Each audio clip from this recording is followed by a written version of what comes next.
नमस्कार, मैं हूं आपके साथ सुनील बॉबी और आप इस समय देख रहे हैं अपना खास कार्यक्रम बिहार समाचार, जहां बातें करते हैं बिहार की, खबरें होती है बिहार की खबरों के साथ साथ देश दुनिया में क्या कुछ चल रहा है तमाम खबरों से हम आपको कराते हैं अपडेट। बिहार में शिक्षा रोजगार का क्या है हाल और गांव की सरकार को लेकर क्या कर रही है बिहार सरकार, तमाम खबरों से हम आपको कराते हैं अपडेट। बिहार के आंगनबाड़ी सेविका और सहायिका, वार्ड सदस्य, मुखिया जी और सरपंच साहब के लिए क्या आई है नई खबर। बिहार के नियोजित शिक्षकों की कब होगी मांगे पूरी, तमाम खबरों से हम आपको आज कराएंगे अपडेट।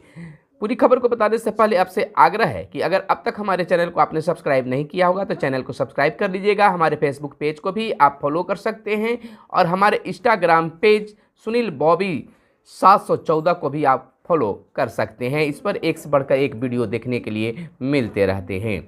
तो खबरों की सिलसिला शुरू करने से पहले आपको छठ पर्व की हार्दिक शुभकामनाएं और बधाई। तमाम हमारे व्यूअर्स हैं, छठ पर्व उनको शुभकामनाएं हैं पूरी टीम की ओर से। चलिए खबरों की सिलसिला हम शुरू करते हैं। आपको बता दें कि बिहार में इन दिनों राजनीतिक पारा बिल्कुल चढ़ गई है और बिहार के मुख्यमंत्री एक से बढ़कर एक योजनाओं का क्रियान्वयन कर रहे हैं।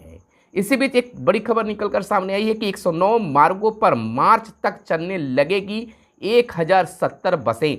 जिलों से मिली रिपोर्ट के आधार पर परिवहन विभाग ने लिया है खास निर्णय। छठ पूजा के बाद परमिट देने का काम भी तेज हो जाएगा। आपको बताते चले कि ग्रामीण और शहरी क्षेत्रों में यातायात सुविधा बेहतर करने के लिए मार्च तक 109 रास्तों पर 1070 बसों का परिचालन शुरू होगा। परिवहन विभाग ने एक माह पूर्व सभी जिलों से वैसे मार्गों की रिपोर्ट मांगी थी जहां पर लोगों को आवागमन में परेशानी हो रही है। रिपोर्ट के आधार पर विभाग ने मार्च तक 1070 बसें चलाने का निर्णय लिया है।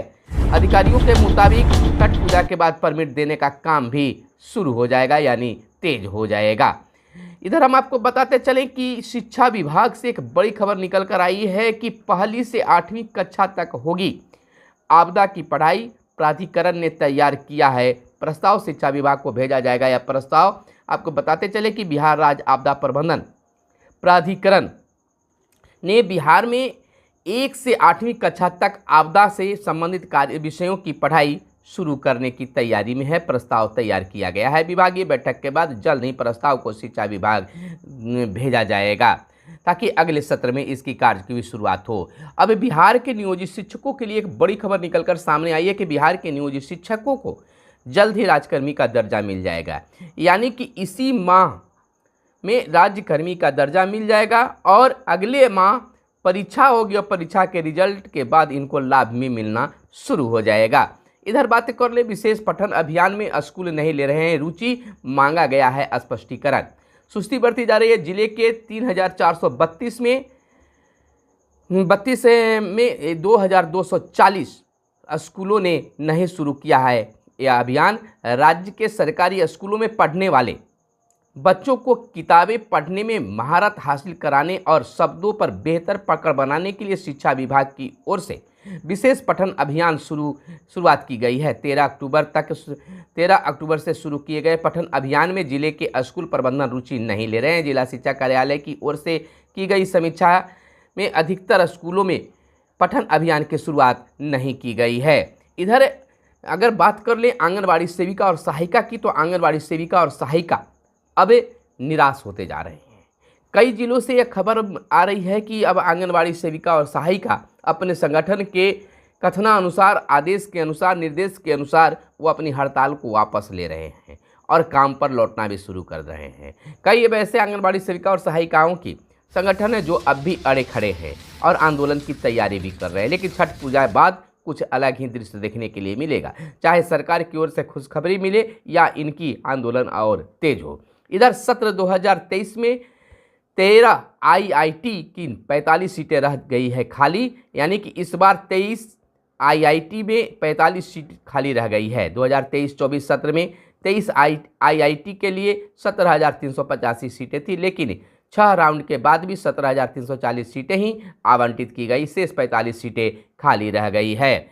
इधर हम आपको बताते चले कि वार्ड सदस्यों का अधिकार जो है वह छठ बाद क्या रंग लाता है, इसके लिए सरकार कुछ अलग सोच रही है, लेकिन वार्ड सदस्य बिल्कुल सोच लिए कि हमारा अधिकार नहीं मिलता है तो हम सड़क पर उतरेंगे। हर जगह से मीटिंग होने की, बैठकें होने की सूचना प्राप्त हो रही है। इधर लगातार 48 घंटे काम करेगा बिजली कंपनी का कंट्रोल रूम और छठ पूजा पर गंगा घाटों से लेकर पार्क, तालाबों व सड़कों पर निर्बाध बिजली आपूर्ति सुनिश्चित करने और उसकी निगरानी को लेकर south Bihar power distribution company ने विद्युत भवन में राज्य स्तरीय कंट्रोल रूम बनाया है। State load dispatch centre SLDC में बने इस कंट्रोल रूम का नंबर है 77 63 81 43 37 है। यह कंट्रोल रूम शनिवार दोपहर 2 बजे से सोमवार की दोपहर 2 बजे तक 48 घंटे लगातार कार्य को करेगा। यह छठ पूजा को लेकर यह कार्य किया गया है। इधर अतिथि शिक्षकों को लेकर एक बड़ी खबर आई है कि अतिथि शिक्षकों ने किया है प्रदर्शन। +2 अतिथि शिक्षकों के समूह ने बीते दिन को अपनी मांगों को लेकर प्रदर्शन किया। अतिथि शिक्षकों का कहना है कि शिक्षा विभाग की ओर से नए शिक्षकों की नियुक्ति के लिए अतिथि शिक्षकों को नज़रअंदाज किया गया है, इसको लेकर प्रदर्शन किया गया है। इधर 2024 से 1 साल का PG किसी भी स्ट्रीम में एडमिशन यानी कि नई शिक्षा नीति 2020 के तहत PG कोर्स में भी बदलाव किया गया है। UGC ने बीते दिन PG कोर्स के लिए नया ड्रॉप व क्रेडिट फ्रेमवर्क जारी कर दिया है। तो इधर हम आपको बताते चले कि शिक्षा विभाग के अपर मुख्य सचिव के कई निर्देश भी आ रहे हैं, जिससे शिक्षक खुश भी हो रहे हैं और कभी कभी नाखुश भी हो रहे हैं। कई ऐसी खबर निकल कर एक बार आई कि छठ पूजा में छुट्टी रद्द कर दी गई है, लेकिन फिर दोबारा आया कि नहीं, छुट्टी जो दी गई है वो रहेगा। जो BPSC से बहाल शिक्षक हैं, जो वह ज्वाइनिंग लेना चाहेंगे तो उनको हेडमास्टर जाकर ज्वाइन करा लेंगे। इधर प्रदेश में पिछले 22 सालों में प्रति व्यक्ति जल की उपलब्धता घट गई है आधी, यानी बिहार में प्रति व्यक्ति जल की उपलब्धता घट गई है। वर्ष 2001 में प्रति व्यक्ति सतही जल की उपलब्धता 1950 घन मीटर थी, वहीं 2011 में यह आंकड़ा 1594 घन मीटर हो गई, जो अब वर्ष 2023 में घटकर 1055 घन मीटर रह गया है। यानी 22 वर्षों में प्रति व्यक्ति जल की उपलब्धता लगभग आधी रह गई है।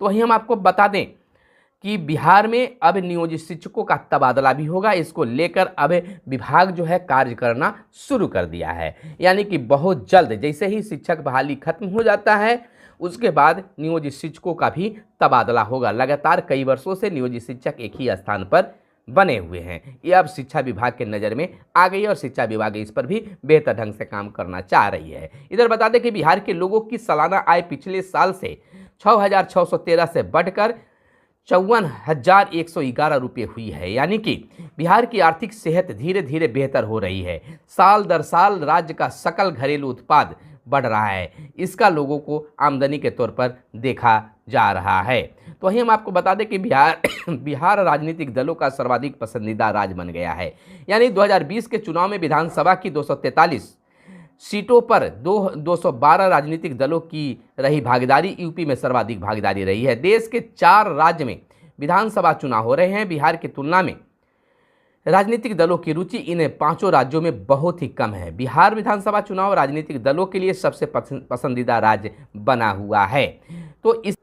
तो पंचायत सचिवों को लेकर एक बड़ी खबर निकलकर सामने आई है कि उम्रदराज पंचायत सचिवों को कंप्यूटर परीक्षा से मिलेगी अब छूट, यानी प्रोन्नति में सुविधा मिलेगी। पंचायत सचिवों के लिए खुशखबरी है कि उनको जल्द ही प्रोन्नति मिलने वाली है। पंचायती राज विभाग की ओर से इसकी तैयारी की जा रही है। पंचायत सचिवों को भी प्रोन्नत करके प्रखंड पंचायती राज पदाधिकारी बनाया जाएगा। पंचायत सचिवों की प्रोन्नति की शर्तों में कंप्यूटर सक्षमता परीक्षा पास करना अनिवार्य है। इधर ऐसे में विभाग कई निर्णय ले रहे हैं। 50 वर्ष से उम्र पूरी कर चुके पंचायत सचिवों को कंप्यूटर परीक्षा में छूट दी जाएगी, यानी कि पंचायत सचिवों को अब इसमें प्रोन्नति का लाभ मिलेगा। इधर सुस्ती पर 10 अफसरों को नोटिस जारी किया गया है। केंद्र प्रायोजित न्यायिक आधारभूत संरचना निर्माण का मामला है। अक्टूबर महीने में निर्माण कार्य में बेहद कम खर्च हुई है राशि। इधर उपस्थिति की सूचना नहीं देने वाले 55% स्कूलों को नोटिस जारी किया गया है। माध्यमिक और उच्च माध्यमिक विद्यालयों के प्राचार्यों को देनी थी विद्यार्थियों की जानकारी, तो कार्रवाई की गई है। राज्य के 55% स्कूलों ने विद्यार्थियों की उपस्थिति की सूचना नहीं दी है। यह बात समीक्षा बैठक में सामने आई है। इधर स्वास्थ्य विभाग में 1.5 लाख पदों पर भर्ती जल्द होगी। वित्त विभाग को भेजा गया है प्रस्ताव, मंजूरी मिलने पर कैबिनेट में भेजा जाएगा।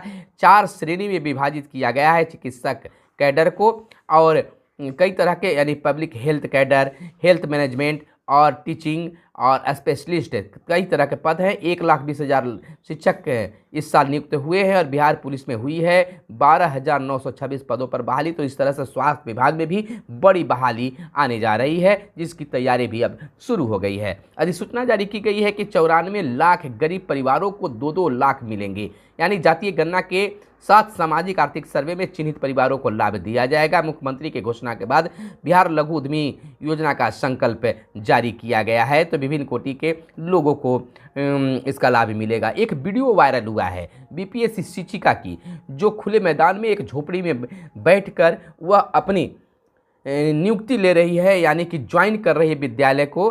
तो उसका वीडियो वायरल हो रहा है, उसको लेकर चर्चा बना हुआ है। यानी भवनहीन स्कूल में जमीन पर बैठ योगदान कर रही नौ चयनित शिक्षिका की तस्वीर वायरल हो गई है। बीपीएससी से चयनित शिक्षक शिक्षिकाओं के योगदान से स्कूलों के कागजी संचालन की कलई खुल रही है। ताज़ा मामला बैरिया अंचल में गंडक पार के दियारावर्ती पंचायत सूरजपुर में अवस्थित राजघाट गोबहरी के स्कूल का है। तो यह वीडियो लगातार जो है वायरल हो रही है, अब सरकार के नज़र में भी आ गया। इधर मध्याह्न भोजन की अगर बात कर ले तो मध्याह्न भोजन में थाली की कमी अब नहीं रहेगी। 14 नवंबर के अंक में हिंदुस्तान में जो विभिन्न अखबारों में भी इसकी खबर छपी थी, तो इसको लेकर अब सभी बच्चों को थाली देने के लिए निकाला गया है टेंडर। स्कूलों में संबंधित एजेंसी थाली करवाएगी अब उपलब्ध। तो अब स्कूलों में मध्याह्न भोजन करने के लिए अब थाली की कमी नहीं रहेगी। इधर 9वीं की त्रैमासिक परीक्षा 28 से शुरू की जाएगी। तो इधर नियोजित शिक्षक है ई शिक्षा कोष से 1 हफ्ते में हो